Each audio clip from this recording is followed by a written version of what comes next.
Chase, it was a strange old game of footy that. You're in it, you weren't, you're in it, you weren't. Yeah, a lot of it of our own doing. Thought the Tigers were pretty good. You know, they did pretty much what we thought they would do, but, you know, they completed high. We're making 16 errors.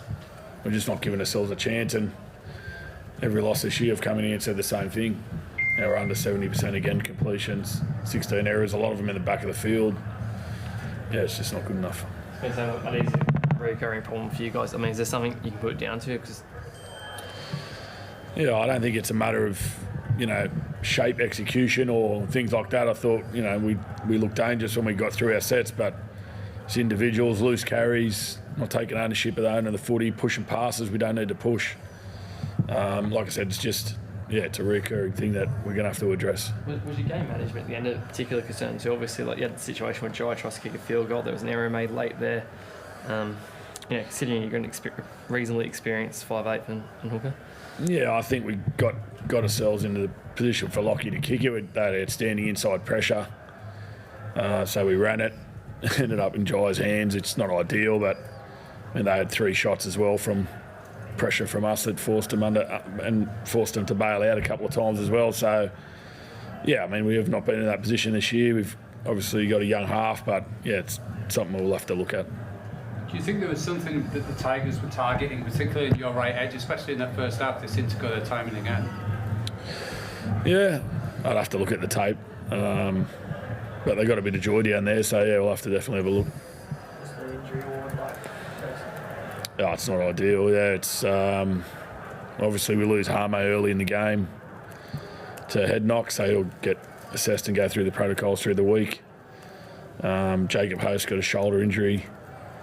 Yeah, I think that's about it. It's a couple of more bumps and bruises, but nothing major.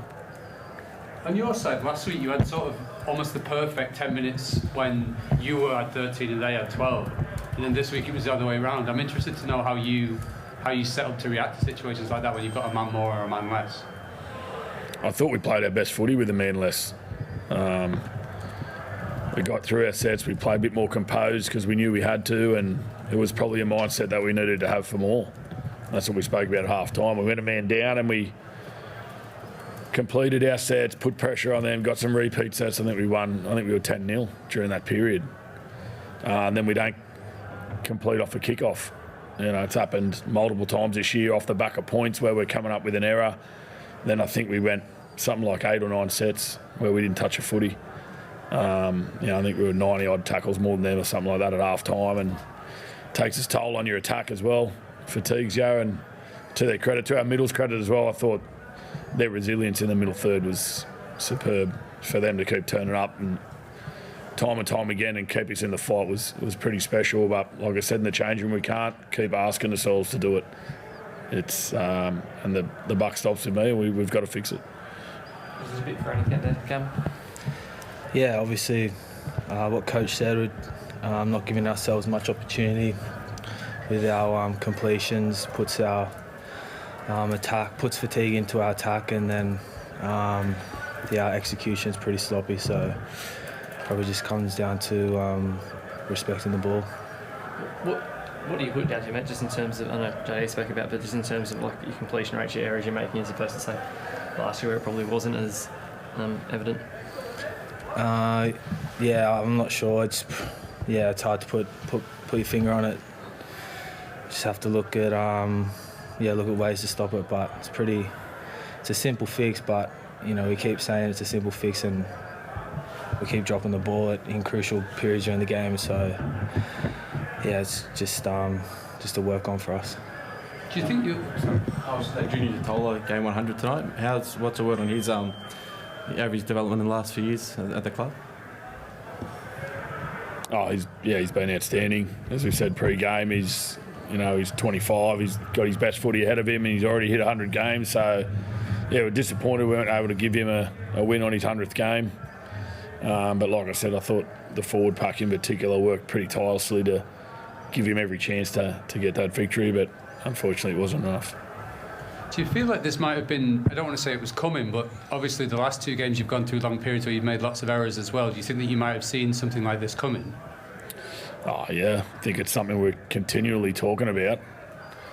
as I said, the issue is not just one person every week. It's different people at different stages of the game, and then it's errors at crucial times. I mean, we get ourselves in decent field position on play 4, and Tane Milne forces an offload that we didn't need to force, and turn the ball over, and the pressure gets off them, and they're 4 tackles later, they're down the field. The things like that where, like I said, individuals have got to take ownership of that, and I've got to make sure they do that. Is it part of your job then as a coach in that you win the last 2 weeks and everyone's happy, but you can still see that problem, and then this week obviously you lose and it looks like a much bigger problem? Where does that come onto you to say keep them down when they're up and up when they're down, if that makes any sense? Yeah, I think you're always reviewing your game. You're always looking at how we can improve and areas that we can. And again, I've said all week we have periods in the game where we're good, but we're not putting it together for long enough periods. I thought we started the game better this week. I thought defensively for a lot of the game we were pretty good. We just asked ourselves to do too much of it. And it's the area of the field that you're making the mistakes as well. Sometimes your completion rate might be low, but you're making a lot of errors, and in the final 10th of the metres of the field when you're attacking the try line. Whereas this week there was a lot of yardage errors, and I thought our discipline was pretty poor too at the back end, and we piggybacked them out of their end too often. So again, they're things we need to look at, but I don't want to take anything away from the Tigers as well. They were spirited, and they're fighting hard, and they fought hard last week and got a point, got a win with a field goal, and they got the same tonight. Do you think it's been harder to fill that Latrell void than you may have first thought? Oh, for sure. I mean, Latrell's one of the top 5 players in our game. He's an elite level player. And in big games or big moments, he wants the ball in his hand and he can do things that not many people can do, but he's not there. That's the reality. He's not going to be there for another 6 weeks. So we've got to find a way to manage our way through that. And what we've got to do is, like I said, for 10 minutes when we were a man down, we played the best footy of the game. We completed our sets. We got repeat sets. We put pressure on them. We get a man back on and we make an error off a kick-off set. And again, it just from then on it went. We didn't have any periods where we were able to sustain our completion rate. And like I said, we sat here talking about the same thing again. Thanks, guys. Thanks.